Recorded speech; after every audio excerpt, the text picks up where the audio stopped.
নমস্কার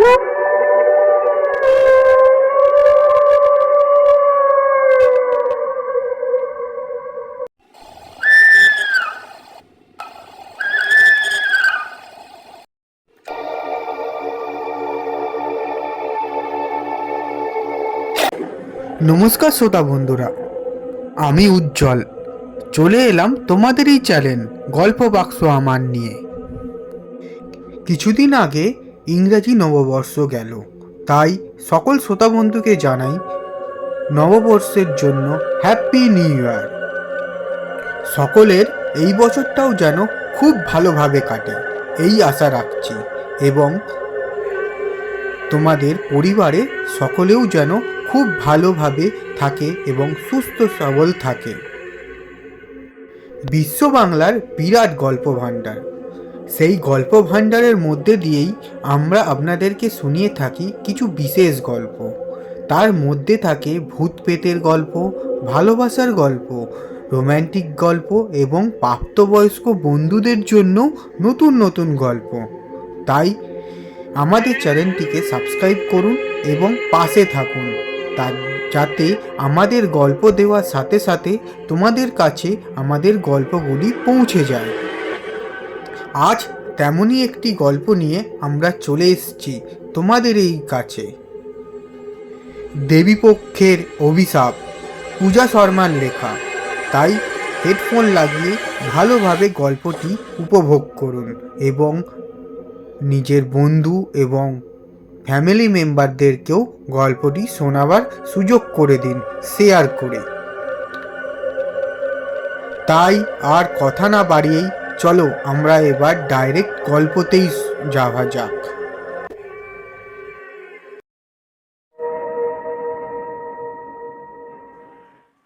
California, America. এই শতরূপা, শতরূপা দেখবে এসো। সিদ্ধার্থ একটা পুরনো অ্যালবাম খাটের নিচে থেকে বের করে শতরূপাকে ডাকাডাকি শুরু করেছে। এই শতরূপা, আসো না একবার। উফ, কি হলো বলো তো তোমার? আমাদের বাড়ির পুরনো অ্যালবাম। একটু ধুলো জমা অ্যালবামটা মুখের সামনে ধরে কথাটি বলে উঠল সিদ্ধার্থ। কই দেখি দেখি। শতরূপা উৎসাহের সাথে দেখতে যাবে, ঠিক সেই সময় হর্নের আওয়াজ শোনা যেতেই শতরূপা বলে উঠল, ঋষি চলে এসেছে, দাঁড়াও সবাই মিলে একসাথে দেখবো। মিনিট দুয়েক পর শতরূপা আর বছর পাঁচেকে ঋষি ঘরের ভিতরে ঢুকলো। কি দেখছো বাপি? লুক বেটা, এটা আমাদের দেশের বাড়ির পুজোর অ্যালবাম। ও ওয়াও, দেখাও দেখি। এরপর সিদ্ধার্থ একরত্তি ছেলেটাকে ওদের বাড়ি পুজো কেমন হতো, দেবী মূর্তি কোথায় তৈরি হতো, কতদিন ধরে পুজো হতো সেসব কথা শোনাতে লাগলো। আর ঋষি তো মহা উৎসাহের সাথে বাপির কথাগুলো শুনতে লাগলো। 19 শতকের ভাদ্র মাসের একটা সকাল, মুকুন্দপুরের রায়চৌধুরী বাড়িতে সাজো সাজো রব। আর মাত্র 1 মাস পরেই বাড়িতে পুজো। ঠাকুর দালানি মায়ের মূর্তি গড়ার কাজ চলছে, আর সেই সমস্ত কাজের তদারকি করছেন আন্নামা ওরফে আন্নাকলি চক্রবর্তী। অবিবাহিতা হলেও তেনার সাজ পোশাক ছিল কিন্তু বিধবাদের মতনই। পরনে সাদা ধান, ঘাড় অব্দি ছাঁটা চুল, আর দীপ্তিমান দুটি চোখ, সাথে কড়া মেজাজ, অথচ ভীষণ দয়ালু প্রকৃতির একটা মানুষ। গুরুদেবের আশ্রমেই থাকতেন, কিন্তু একমাত্র দাদা স্ত্রী মারা যাওয়ার পর তেনাকেই এই বাড়ি সামলাতে হচ্ছে। ফ্লাইটের উইন্ডো সিটে বসে সিদ্ধার্থ চিন্তা করতে লাগলো, আজ প্রায় 23 বছর পরে দেশের বাড়ি ফেরা। ছেলেটা ছবিগুলো দেখে এমন বায়না ধরলো, দেশে না ফেরা ছাড়া আর কোনো উপায় পাওয়া গেল না। বাবা আর 2 দাদা মারা গেছেন অনেক বছর আগে। নিজের বলতে আছে আন্না পিসি। ওই মানুষটাই তো শ্মশান সম বাড়িটাকে চোখের মতন আগলে নিয়ে বসে আছেন।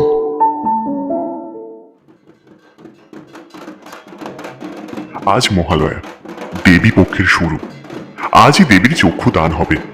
ও আন্নামা, দুজন লোক এইছে। ঠাকুর ঘরে বসে এক মনে জপ করছিলেন আন্নাকলি। কমলার চিৎকারে তার মনোসংযোগে ব্যাঘাত ঘটায় একটু বিরক্ত হয়ে বলে উঠলেন, হ্যালো মুখপুরি, জানিস তো আমি ঠাকুর ঘরে এই সময় জব করতে বসি? একটু দেরি সহ্য হচ্ছিল না বুঝি?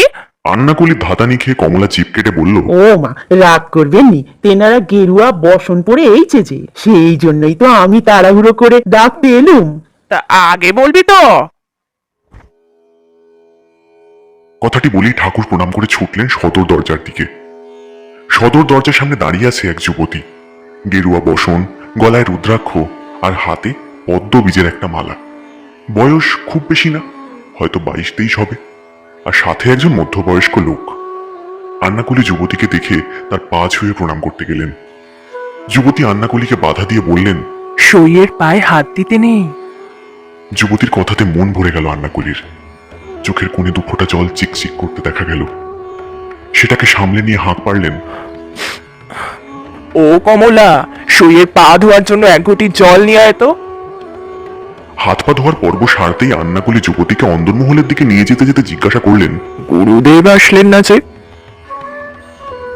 যুবতীটি ধীর ও শান্ত গলায় উত্তর দিল, বাবার শরীর আজকাল ভালো যাচ্ছে না, সেই জন্যই আমাকে একাই পাঠালেন। আশ্রমের সকলে ভালো আছেন তো? হ্যাঁ, তবে কি জানো তো সই, তুমি চলে আসার পর থেকে আমি বড্ড একা হয়ে পড়েছি। কথাটি শুনে আন্নাকুলি ম্লান হেসে বললেন, কি করব বলো সই, এটাই যে আমার ভবিতব্য। আমি চাইলেও আর আশ্রমে ফিরে যেতে পারবো না। ভেবেছিলাম জীবনে আর যাই করি না কেন, সংসারের চাতাকলে পড়বো না, কিন্তু কথাটা শেষ করতে পারে না আন্নাকুলি। দোতলার ঘর থেকে একটা ভারী অহংকারী গলার শব্দ শোনা গেল, ঋষিমণি, ঋষিমণি, এখনো চায়ে ঘরে পৌঁছায়নি কেন? নির্মলকান্ত, এই বড় ছেলে, অহংকারী, নারী আসক্ত, অত্যন্ত মাতাল স্বভাবের একজন। ছোটবেলায় মাকে হারানোর পর থেকে তার এই দুর্গতি। নির্মলকান্তর ব্যবহারে একটু অপ্রস্তুত হয়ে পড়ল আন্নাকুলি। আবার পরক্ষণেই সামলে নিয়ে কমলাকে ডেকে বললেন, কমলা, ও কমলা, নীলুকে চা দিয়ে আয়। থাক, তার আর দরকার পড়বে না। সেই ভারী আওয়াজটা কানে আসতেই আন্নাকুলি এবং সই দুজনেই সিঁড়ির দিকে তাকালেন। সিঁড়ি দিয়ে নেমে আসছে একজন দীর্ঘদেহী পুরুষ। তার মুখশ্রী দেখলে বোঝা যায় নেশার জন্য সৌন্দর্যে কিছুটা ভাটা পড়েছে, আর চোখ দুটোতে কুটিল দৃষ্টি পড়ে রয়েছে। সিঁড়ি দিয়ে নামতে নামতে নির্মলকান্তের চোখ আটকে গেল সইয়ের দিকে। গেরুয়া বসনের ঘরমাক্ত উপরি অংশে সইয়ের নিটোল শরীরটা চোখ এড়াল না নির্মলকান্তের। সে এগিয়ে এসে প্রথমে সইয়ের দিকে, তারপর আন্নাকুলির দিকে তাকিয়ে বলল, তার ফিরতে রাত হবে, তার জন্য যেন কেউ অপেক্ষা না করে। কথাটি বলে সইয়ের দিকে তাকিয়ে তীর্যক ভাবে হেসে বেরিয়ে গেল সে। দেশের বাড়িতে সিদ্ধার্থরা এসেছে প্রায় 2 দিন হয়ে গেল। সিদ্ধার্থ একটু চিন্তায় থাকলেও শতরূপা ও ঋষি বেশ ভালোই আছে। বিশেষত ঋষি, খোলামেলা বাড়ি পেয়ে ওর আনন্দের সীমা নেই। মহালয়ার আগের দিন। ও সিদ্ধার্থ, সিদ্ধার্থ বাবা, বাইরে আয় একবার, পুরুত ঠাকুর এসেছেন। ঘরে ঋষির সাথে খেলছিল সিদ্ধার্থ। আন্না মায়ের ডাকে বাইরের বৈঠকখানায় এসে পুরোহিত মশাইকে প্রণাম করে সামনে সোফাতে বসল। পুরোহিত মশাই সিদ্ধার্থকে খানিকক্ষণ জরিপ করে নিয়ে আন্নাকুলির হাতে মাদুলি জাতীয় কিছু গুঁজে দিয়ে বাড়ির বাইরে বেরিয়ে এলেন। আন্নাকুলি মাদুলিটা একবার প্রণাম করে নিয়ে সিদ্ধার্থকে জিজ্ঞাসা করলেন, হ্যাঁ রে, তোর স্নান হয়ে গেছে তো? সংক্ষিপ্ত উত্তর দিল সিদ্ধার্থ। দেখি, ডান হাতটা দে, এটা বেঁধে দি। একটু বিরক্ত হয়ে সিদ্ধার্থ বলে উঠল, উফ, এসব আবার কি আন্না পিসি? আর পুরোহিত মশাই, উনি বা কিরকম মানুষ? কোনো কথা নেই মুখে, কথা বলতে পারে না নাকি? তুই বুঝবি না সিদ্ধার্থ, এইটাই এ বাড়ির নিয়ম। একটা কথা রাখিস বাবা, যাই হয়ে যাক না কেন, তুই এই মাদুলি হাত থেকে খুলিস নে, কেমন?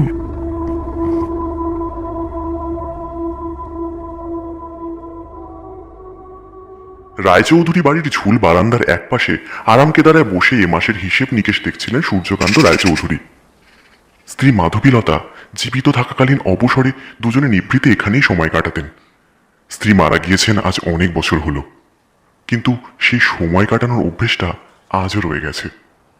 দাদা, হিসেবের খাতা থেকে মুখ না সরিয়ে সূর্যকান্ত বললেন, কে আনু, আয় আয়। দাদা দেখবে তো আগে কে এসেছে আমার সাথে।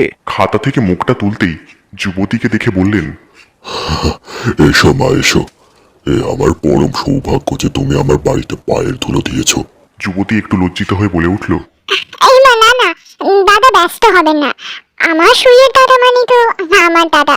দাদার বাড়িতে বোন আসবে, এতে আবার সৌভাগ্যের কি আছে? কথাটির পরিপ্রেক্ষিতে কোনো কথা না পেয়ে একটু হেসে সূর্যকান্ত বাবু এবার যুবতীকে তার নাম জিজ্ঞাসা করলেন। তা তোমার নাম কি?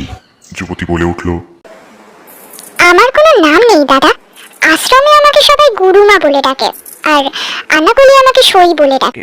একটু আশ্চর্য হয়ে বললেন, নাম নেই? এ আবার কিরকম? কথাটি শেষ করতে না দিয়ে যুবতী বলে উঠল, আমাকে গুরুদেব কুড়িয়ে পেয়েছিলেন, তারপর উনি ঈশ্বরের কাছে উৎসর্গ করেছিলেন আমাকে। সেই থেকেই আশ্রমের বড় থেকে ছোট সকলেই আমাকে গুরুমা বলে ডাকতে শুরু করে। সেই থেকেই গুরু। তা বেশ বেশ। ও আনু, বোনের জলখাবারের ব্যবস্থা করেছিস? মেয়েটা সেই কখন বেরিয়েছে আশ্রম থেকে? কথাটি শেষ করতে না দিয়ে সই একটু ব্যস্তভাবে বলে উঠল, না না দাদা, আপনি ব্যস্ত হবেন না, আমি পরে ঠিক খাবো। আচ্ছা বেশ, ব্যস্ত হলাম না। তবে একটা কথা বলি, তুমিও কিন্তু এই বাড়িরই একটা মেয়ে, বাড়িটাকে নিজের মনে করেই থেকো। কথাটি শুনে সই একটু লজ্জিত হয়ে মাথা নাড়ালো।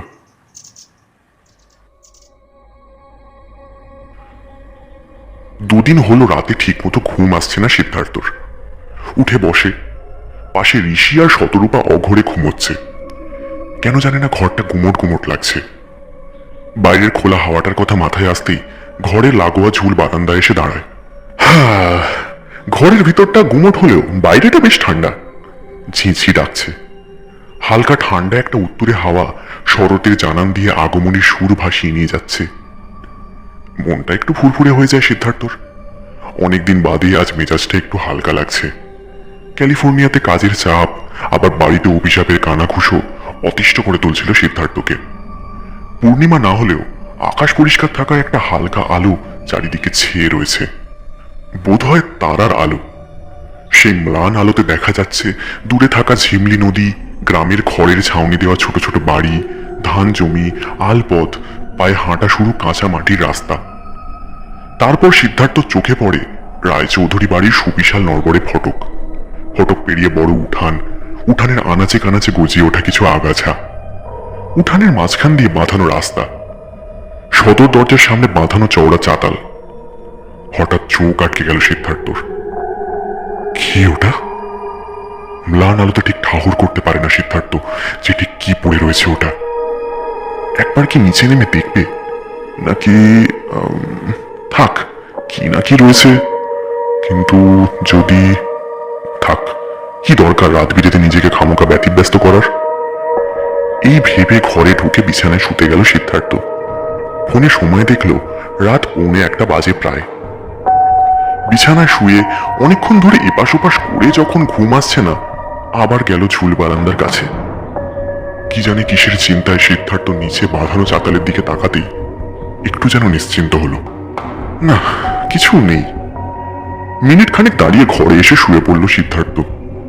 সিদ্ধার্থ যদি আর কিছুক্ষণ দাঁড়িয়ে থাকতো, যদি দাঁড়িয়ে খেয়াল করতো কার্নিশের দিকে কিংবা নিচের চাতালের দিকে, তাহলে দেখতে পেত গেরুয়া বসন পরিহিতা এক ফ্যাকাশের নারী মূর্তি চিলেকোঠা থেকে দৌড়ে এসে ছাদের কার্নিশ হয়ে লাফিয়ে পড়ছে নিচের বাঁধানো চাতালে। শরীরটা বিচ্ছিরি ভাবে থেঁতলে পড়ে থাকছে কিছুক্ষণ, আবার মিলিয়ে যাচ্ছে হাওয়ার সাথে। একবার নয়, দুবার নয়, বারংবার একই ঘটনার পুনরাবৃত্তি হয়ে চলেছে ক্রমাগত।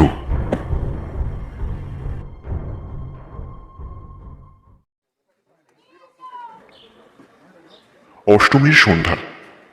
রায়চৌধুরী বাড়ির মণ্ডপ প্রাঙ্গণে সন্ধি পুজোর তোড়জোড় চলছে জোর কদমে। সই বসেছিল পূজা মণ্ডপেরই এক পাশে। तुम प्रेम हो, तुम प्रीत हो, मन मीत हो राधे, मेरी मन मीत हो। तुम प्रेम हो, तुम प्रीत हो, मेरी बांसुरी का गीत हो। तुम प्रेम हो, तुम प्रीत हो, मन मीत हो राधे, मेरी मन मीत हो। এই গান সকলে মুগ্ধ হয়ে শুনছিল। আন্নাকুলি পুজো দেখতে আসা গ্রামের মানুষদের আপ্যায়নে ব্যস্ত যখন, ঠিক সেই সময় একটা ভারী গলার গুনগুন সুরের শব্দ শোনা গেল সিঁড়ির থেকে। ঘরেতে ভ্রমর এলো। ঢাক না বাজার জন্য সেই সুর সবার কানে গিয়ে পৌঁছালো। আন্নাকুলি সিঁড়ির দিকে তাকিয়ে দেখে নীলুই গুনগুন করে সুরটা ভাজছে আর নিচে মণ্ডপের কাছে নেমে আসছে। মদের নেশায় বুঁদ হয়ে রয়েছে লাল হয়ে আসা চোখ দুটো। কোনো রকমে টলকাতে টলকাতে পুজো মণ্ডপের সামনে এসে দেবী মূর্তির দিকে তাকিয়ে হাত জোড় করে প্রণাম করে। একটু পেছন ফিরে দেখে গ্রামের অনেক মেয়ে বউ এসেছে পুজো দেখতে। মনের সুপ্ত বাসনা চরিতার্থ করার ইচ্ছা জাগতেই একটা বউয়ের কোমরে হাত দিয়ে বসে। বউটি জেলে পাড়ার বউ, সে একটু আঁতকে ওঠে, তারপরে তাড়াহুড়ো করে বেরিয়ে যায় পুজো মণ্ডপ থেকে। বউটির দেখা দেখে আরো দুজন মেয়ে বউ আন্নাকলিকে আসছে বলে বেরিয়ে যায় রায়চৌধুরী বাড়ি থেকে। এই দেখে নির্মলকান্ত একটু ব্যঙ্গের সুরে বলে ওঠে, আরে সুন্দরী, বাড়ি গেলে হবে? নীলু, সহ্যের সীমা অতিক্রম করছো এবার। একটু বিরক্ত হয়ে রাগত স্বরে কথাটি বললেন আন্নাকলি। পিসিমণির মতোই থাকো, মা হওয়ার চেষ্টা করো না। কথাটি শুনে আন্নাকলি মারাত্মক মানসিক ধাক্কা পায়। যার মুখ চেয়ে আশ্রম ছেড়ে, নিজের সন্ন্যাসিনী জীবন ছেড়ে, প্রাণাধিক প্রিয় সইকে ছেড়ে এ সংসারের চার দেওয়ালে নিজেকে বন্দি করে রেখেছে, আজ সেই কিনা এত বড় কথা বলল। আন্নাকলি স্তম্ভিত হয়ে দাঁড়িয়ে রইল। তার কানের কাছে শুধু নীলুর বলা কয়েকটা কথা কানে বাজতে লাগলো। নীলু এত বড় কথা বলল। ততক্ষণে নির্মলকান্তর নজর গিয়ে পড়েছে মণ্ডপের অদূরে চুপ করে দাঁড়িয়ে থাকা সইয়ের দিকে। কেউ কিছু বোঝার আগেই নির্মলকান্ত সোজা গিয়ে সইয়ের হাত ধরে একটা হ্যাচকা টান মারল। তারপর সইকে সিঁড়ি দিয়ে টেনে হিচড়ে নিয়ে গেল দোতলার ঘরে।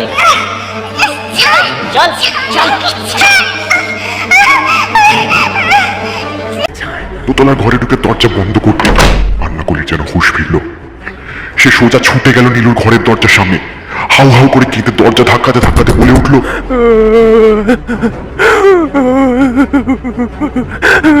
ও নীলু, এত বড় সর্বনাশ করিস নে রে, ও বৈষ্ণবী রে।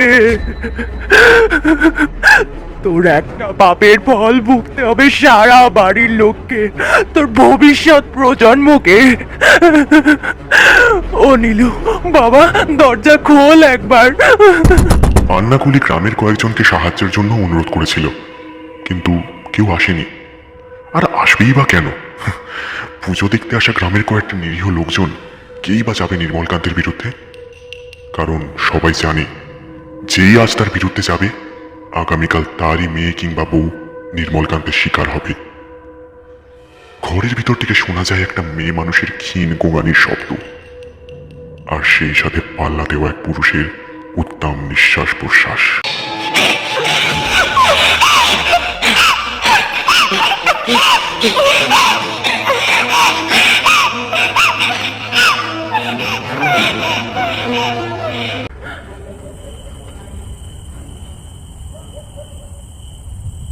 আজ রাতেও হঠাৎ ঘুম ভেঙে গেল সিদ্ধার্থর। বিগত 5 রাত্রি একই ঘটনা ঘটছে। গত 5 রাতে এই একই সময়ে ঘুম ভেঙে গেছে। বারবার মনে হয়েছে রাতের বেলায় কেউ যেন কানের কাছে এসে ফ্যাকাশে গলায় ব্যাংকের হাসি হেসে বলছে, কত দূর পালাবে তুমি? পালিয়ে পার পাবে তো?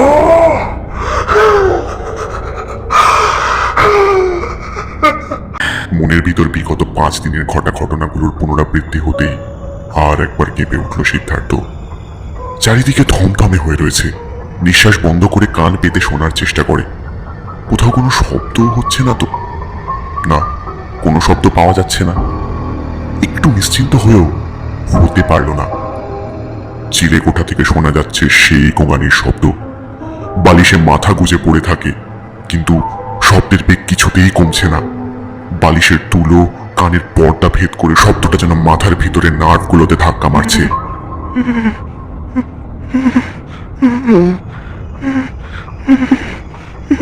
হঠাৎ একটা দমবন্ধ হওয়া গোঙানির শব্দ পেতেই চমকে উঠল সিদ্ধার্থ। পাশে তাকাতেই থমকে গেল। এ কি দেখছে ও? শতরূপা ঋষভের বুকের উপর চেপে বসে মুখটা চেপে রেখেছে এক হাত দিয়ে, আর একটা হাত উপরের দিকে উঠানো। সে হাতে ধারালো নখ। কি করে সম্ভব?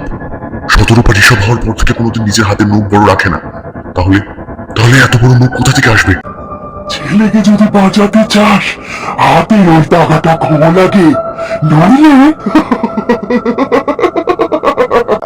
কথাটা শেষ না করে বিকট ভাবে হাসতে থাকে শতরূপা। আদবেও কি শতরূপা, নাকি শতরূপার ভিতর থেকে অন্য কেউ? বেশি কিছু ভাবতে পারে না সিদ্ধার্থ। তাড়াহুড়ো করে বলে ওঠে, আচ্ছা বেশ, আমি খুলছি টাকা। তুমি আমার ছেলেকে কিছু করো না, ছেড়ে দাও ওকে। কথাটি বলি হাতের টাকাটা খুলে ফেলে। হাতের টাকাটা খুলতেই চারিদিকে সব নিস্তব্ধ। কোথায় ঋষভের গোঙানি, কোথায় শতরূপা সেই ভয়ঙ্কর পিশাচিনী রূপ? দুজনেই খাটের উপর অঘরে ঘুমোচ্ছে। সিদ্ধার্থ একটু ঝুঁকে শতরূপার হাতের নখগুলো খেয়াল করে।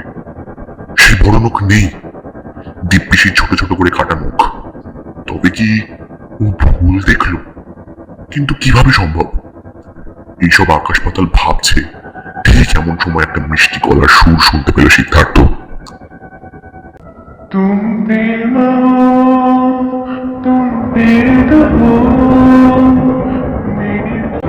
সত্যি কোনো এক অচেনা গানের সুর ভাজছে।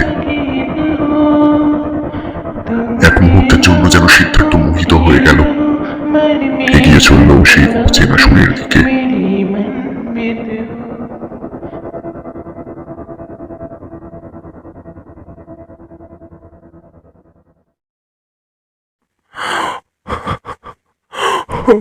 বাড়ি ভর্তি লোকজন, অথচ কারোর মুখে কোনো শব্দ নেই। থমথমে হয়ে আছে চারদিক। তারই মাঝখানে দুটি নারী মূর্তি। একজন বসে কুমড়ে কুমড়ে কেঁদে চলেছে, আর একজন হুমড়ি খেয়ে পড়ে রয়েছে মেঝের উপর। অত্যাচারিত শরীরটা থর থর করে কাঁপছে। মেয়েটির বয়স খুব বেশি নয়। ছিঁড়ে যাওয়া গেরুয়া বসনের ফাঁক দিয়ে শরীরের বিভিন্ন স্থানের টাটকা ক্ষতচিহ্নগুলো দৃষ্টি আকর্ষণ করছে। আর একটা কালচে লাল রক্তের ধারা মেয়েটির নিম্নাঙ্গ হয়ে পা ভিজিয়ে দিচ্ছে। হঠাৎ কান্না থামিয়ে দিল মেয়েটা। মুখ তুলে তাকালো সামনে দাঁড়িয়ে থাকা পাথুরে ভীতু মানুষগুলোর দিকে। সই। সে মুখের দিকে তাকানো যায় না। যে চোখে ভক্তি ঝরে পড়তো এক সময়, সেই চোখেই আজ প্রতিহিংসার আগুন জল জল করছে। আন্নাকুলি এবার এগিয়ে যেতে চাইল শরীরের দিকে, কিন্তু পারল না। সে হাতের তর্জনী উঁচিয়ে ইশারায় বুঝিয়ে দিল। শরীরের চোখের দিকে তাকাতেই আন্নাকুলির বুকের ভিতরটা ছ্যাঁত করে উঠল। সে আর সাহস করে এগোতে পারল না। সদ্য ফেটে যাওয়া টাটকা রক্তে ভেজা ঠোঁট দুটো তীর তীর করে কেঁপে উঠল। বাঁ হাত দিয়ে ঠোঁটের কোণে বয়ে যাওয়া রক্তটা মুছে শুকিয়ে যাওয়া ভেঙে আসা গলায় বলে উঠল, কেউ বাঁচবে না, কেউ না। যে বর্বর কাজ তোরা করেছিস, এর ফল তোদের ভুগতেই হবে। আজকের পর দেবী পক্ষে এই বাড়িতে কোনো পুরুষ জীবিত থাকবে না। আমি জীবিত থাকতে দেব না। কথাটি বলে মুহূর্তের মধ্যে দৌড়ে চলে গেল সিঁড়ির দিকে। পূজা মণ্ডপ প্রাঙ্গণে দাঁড়িয়ে থাকা কয়েকটা মানুষ আটকাতে গেল, কিন্তু পারল না। কয়েকজন সইয়ের পিছু দৌড়ে গেল, কিন্তু শেষ রক্ষা করতে পারল না। একটা আর্তনাদের শব্দ শুনতেই বাড়ির সকলেই বাইরে গিয়ে দেখতে পেল বাড়ির সদর দরজার সামনে বাঁধানো চাতালে পড়ে রয়েছে রক্তাক্ত মৃতদেহ। মুখটা বিশ্রীভাবে থেতলে গেছে, রক্ত ভেসে যাচ্ছে চারদিক। সইয়ের মৃতদেহ দেখে নির্মলকান্তও যেন ভিতর থেকে একটু আটকে উঠেছিল। এই ঘটনার পর এক সপ্তাহের মধ্যে নির্মলকান্ত মারা যায় ছাদ থেকে। ঠিক তার দুদিন বাদে সূর্যকান্ত। তার পরের বছর মারা যায় উজ্জ্বলকান্ত, অর্থাৎ সূর্যকান্তের মেজ ছেলে। এইসব ঘটনা দেখেই আন্নাকুলি তখন বছর দুয়েকে সিদ্ধার্থকে পাঠিয়ে দেয় তার মামার বাড়িতে। শুধু নিজেই রয়ে যায় চক্ষের মতো বাড়িটা আগলে নিয়ে।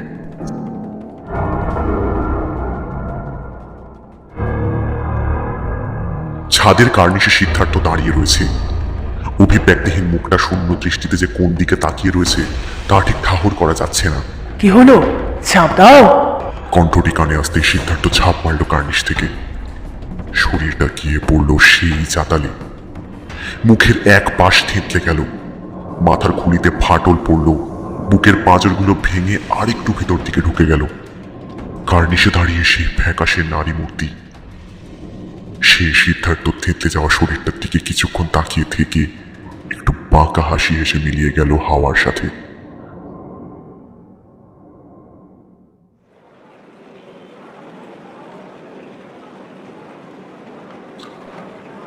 দিন পর কলকাতা বিমানবন্দর।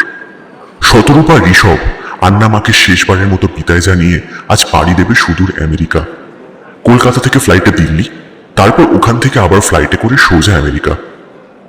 আন্নামা ছলো ছলো দৃষ্টিতে ঋষভের মাথায় হাত বুলিয়ে বললেন, দাদু ভাই, আবার এসো আমাদের বাড়ি। ঋষভ কোনো কথা বলে না। শুধু সম্মতিসূচকভাবে মাথাটা একদিকে কাত করে। সময় পেরিয়ে যাচ্ছে দেখে শতরূপা একটু ব্যস্তভাবেই বলে উঠল, এবার আসি আন্নামা, ফ্লাইটের সময় হয়ে এসেছে। আর হ্যাঁ, সাবধানে থাকবে। পারলে আমাকে মাঝে মধ্যে ফোন করো। সত্যি বলতে বড্ড চিন্তা হচ্ছে তোমাদেরকে নিয়ে। একা মানুষ কিভাবে সামলাবে? কথাটি শুনে শতরূপা একটা দীর্ঘ নিঃশ্বাস ছেড়ে বলে উঠল, আন্নামা, মানুষটা তো একা লড়াই করার জন্যই ছেড়ে গেছে। গলা পুচে আসে শতরূপার, আর কথা বলতে পারে না। আন্না মা মাথায় হাত বুলিয়ে সান্ত্বনা দেয়। সময় পেরিয়ে যাচ্ছে দেখে এয়ারপোর্টের গেট পেরিয়ে ভিতরে ঢুকে যায় শতরূপা। চোখের কোণের জলটা কাপড়ের খোঁট দিয়ে মুছে দুহাত কপালে ঠেকিয়ে আন্নাগলি বলে ওঠে, দুগ্গা দুগ্গা, মা মাগো, সাবধানে রেখো মেয়েটাকে আর নাতিটাকে। এই ফ্লাইটটা নির্দিষ্ট সময়ের থেকে 15 মিনিট লেট। ওয়েটিং রুমে ঋষভ আর শতরূপা বসে আছে। ঋষভের হাতে একটা রুবিক্স কিউব, ওটা নিয়েই নাড়াচাড়া করছে সে। শতরূপা চারপাশটা একটু সতর্ক দৃষ্টি বুলিয়ে নিয়ে ফোনে একটা নম্বর ডায়াল করলো। হ্যালো, 15 মিনিট লেট আছে। তুমি দিল্লি এয়ারপোর্টেই থেকো। ফ্লাইটের টিকিটটা মনে করে গুছিয়ে নিয়েছো তো? না মানে তুমি যা ভুলো সেই জন্যই আর কি। আচ্ছা বাবা, সরি, চলো আর কি মারছি না। না না, ঋষভকে নিয়ে কোনো চিন্তা করতে হবে না। ওকে বলেছি একজন কাকু আমাদের সাথে যাচ্ছেন, ওর কোনো প্রবলেম নেই তাতে। এই শোনো, রাখছি এখন, লাভ ইউ। ফোনটা রেখে একটু ফুরফুরে মেজাজে অথচ সতর্ক দৃষ্টিতে চারদিকটা দেখে নিল শতরূপা। মনে মনে ভাবল, একটা অভিশপ্ত বাড়ি থাকলে একজনকে সরিয়ে দেওয়া কোনো ব্যাপারই নয়। কিছুই করতে হলো না, শুধু সিদ্ধার্থকে দেবীপক্ষের মাহেন্দ্রক্ষণে রায়চৌধুরী বাড়িতে নিয়ে যেতেই কাজ শেষ। শেষমেশ এই দম বন্ধ করা সম্পর্ক থেকে মুক্তি। ওই বাড়ির যেরকম একটা অভিশাপ রয়েছে সেটা শতরূপা আগে থেকেই জানতো। মাস ছয়েক আগে যখন ফেসবুকে অভিকের সাথে দেখা হয়, তারপর প্রেম হয় এবং শেষে যখন অভিক বিয়ের প্রস্তাব দিয়ে বসে শতরূপাকে, তখন থেকেই সিদ্ধার্থ শতরূপার চক্ষু শূল হয়ে ওঠে। সেই থেকেই উপায় খুঁজতে থাকে শতরূপা, সিদ্ধার্থকে সরানোর উপায়। একসময় মনে আসে সিদ্ধার্থ দেশের বাড়ির কথা। শতরূপা ভেবেছিল দুর্গাপুজো শেষ হলেই সিদ্ধার্থকে যে কোনোভাবে রাস্তা থেকে সরিয়ে ফেলবে, কিন্তু দুর্গাপুজো শুরুর দিনই যে অভিশাপের কবলে পড়বে সেটা জানতো না। যাক, যা হয় ভালোর জন্যই হয়। আলাদা করে শতরূপাকে আর খাটতে হয়নি, নইলে কত হ্যাপা সইতে হতো কে জানে। পথের কাটা রাস্তা থেকে আপনা আপনি সরে গেছে, এই অনেক। মনে মনে হেসে ওঠে শতরূপা, ভাবে শেষ ভালো যার সব ভালো তার।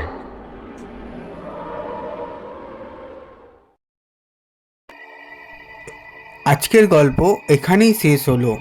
দেবীপক্ষের অভিশাপ, পূজা শর্মার লেখা।